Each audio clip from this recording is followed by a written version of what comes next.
You can prepare all you want for a job interview, but still be asked a curveball question that leaves you stumped for how to answer.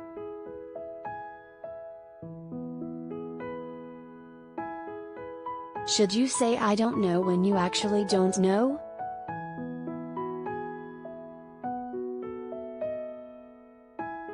The stakes are high.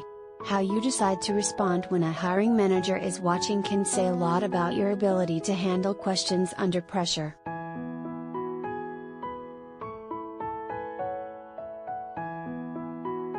Experts say transparency will go a long way. Here's how to score points with an interviewer when you are uncertain about how to answer a question, plus the missteps that may make them remember you in a negative light.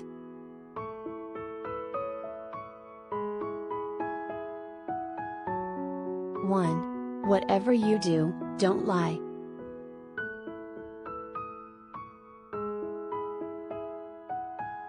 Daniel Space, a human resources consultant with business partners in strategic staffing, said that if you can't draw from personal experience to answer a question, it's alright to draw a similar comparison and say something like, "I haven't been placed in that situation specifically yet, but here's how I think I would handle it."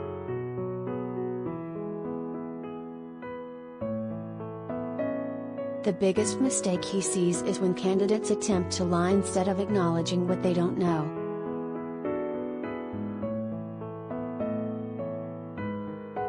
Space said he observed this firsthand when a job candidate interviewing to be an HR manager was asked to explain how they would handle a specific employee relations situation.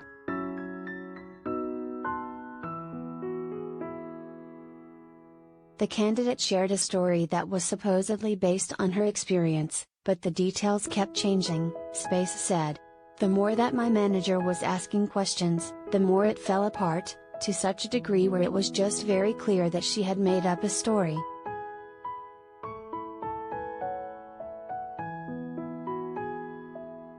That worked so much more against her than had she said, "I don't think I've dealt with an employee relations situation of that type.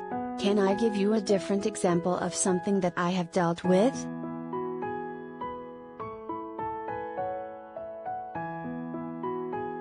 Two. Don't ramble and hope for the best. If you don't understand what they're asking, request clarification.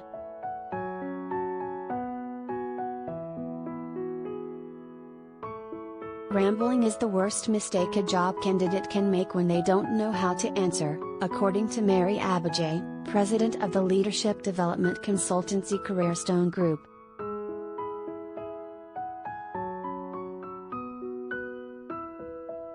They think if they talk long enough, people will think they are answering the questions.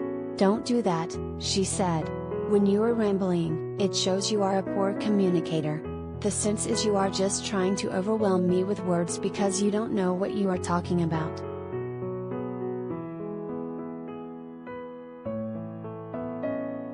Loris Brown, the founder of C-Track Training, a workplace education company, pointed out that not all interview questions are clearly worded and it reflects better on you to ask for clarification when you need it.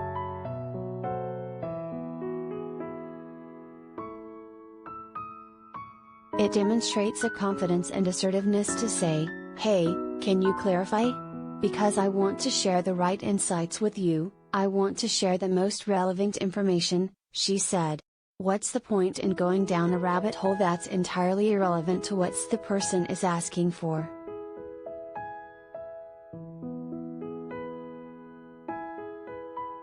Asking for the question to be repeated might also buy you time to think of an answer, Abajay added.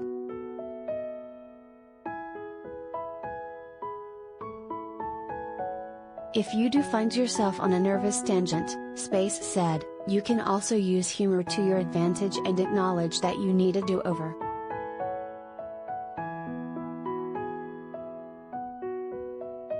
Space once chatted with a job candidate who was rambling, and halfway through, he was like, "I'm just going to stop because I have no idea where I was going with that and I'm just talking for the sake of talking and I think we both just know I flubbed that." That removed all of the tension.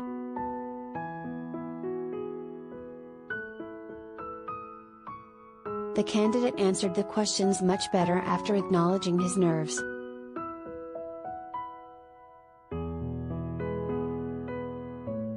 3. Don't give up and just say I don't know, either. Advocate for the person you are.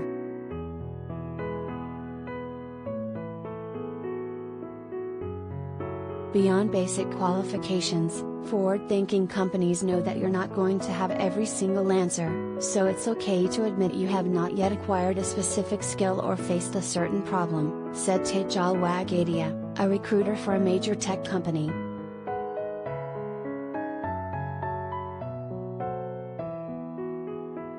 There is this weird perception that every company is looking for a candidate who meets all of the qualifications all of the time, she said.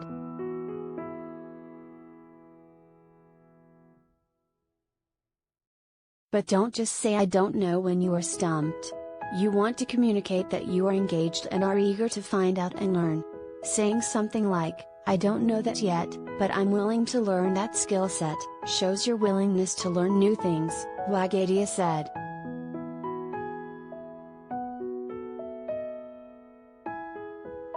The point is to make the case that you are the best candidate for the job and to link your past experiences and skills to what the job requires.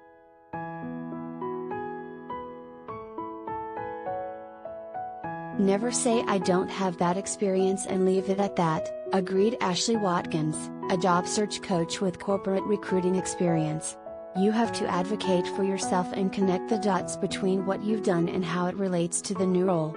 Be honest and don't lie about having the exact experience. Redirect your answer and share how the skills you've gained in another capacity have prepared for the target opportunity.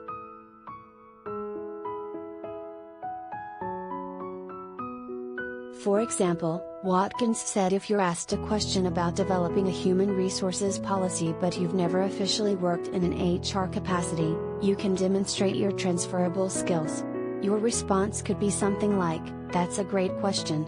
While I didn't have an official HR role, I've managed several HR responsibilities during my time as an office manager for a startup company."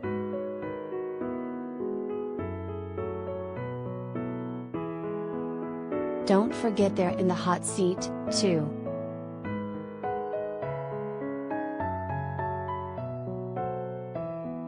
And remember, you are interviewing a company, just as they are interviewing you.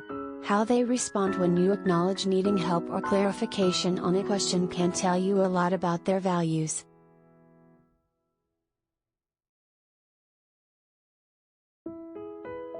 If a hiring manager or company is not receptive to you being vulnerable, that's a good thing, Wagadia said. Now you know it's not a company you want to work for, because who looks for employees that are 100% perfect?